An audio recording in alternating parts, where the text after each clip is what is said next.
Hi friends, welcome to సహరీ spectrum channel. ఈరోజు morning 5కి ఏషియన్లో గేమ్ చేంజర్ మూవీ అయితే చూశాను. నా opinion on this movie is it's an average film.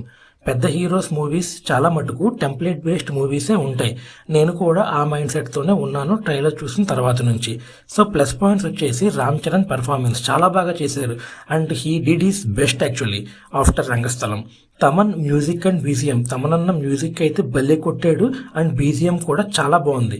And SJ Surya performance and confrontation scenes between Ram Charan and SJ Surya are very good.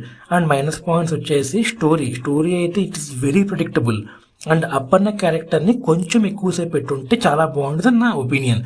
And నానా హైరానా సాంగ్కి చాలా ఖర్చు పెట్టారు, బట్ ఈ మూవీలో అయితే టోటల్గా దాన్ని రిమూవ్ చేశారు. టికెట్ నాకు దగ్గర 500 పడింది, బట్ మూవీ నాకు 500కి వర్త్ కాదని అనిపించింది. And production values are good, twists అన్ని ప్రెడిక్టబుల్గానే ఉన్నాయి. అండ్ ఇది వరకు మనం శంకర్ మూవీస్లో చూసుకున్నట్టయితే half part template and half part ఎక్స్పెరిమెంటల్గా ఉండేవి, బట్ రీసెంట్గా ఆయన మూవీస్ అన్ని టెంప్లెట్ బేస్డ్గానే ఉంటున్నాయి.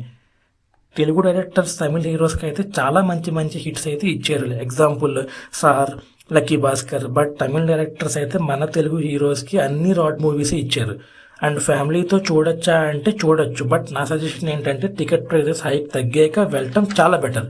సో డైరెక్టర్స్ కంబ్యాక్ అనేది చాలా మటుకు జరగదు. నా ఒపీనియన్లో జరిగిన చాలా తక్కువ పర్సంటేజ్ అనేది జరుగుద్ది. పూరి గారికి 5 to 6 మూవీస్ పడినా కూడా సరైన కంబ్యాక్ అయితే లేదు. సేమ్ విత్ శంకర్ గారు అన్న ఒపీనియన్. మెహర్ రమేష్ గారికి అయితే అసలు కంబ్యాక్ అనే పదమే వేస్ట్. కొట్టాల శివ గారు అయితే ట్రై అయితే చేస్తున్నారు, బట్ ఇంకో మూవీ వస్తే కానీ మనం ఏది డిసైడ్ చేయలేము.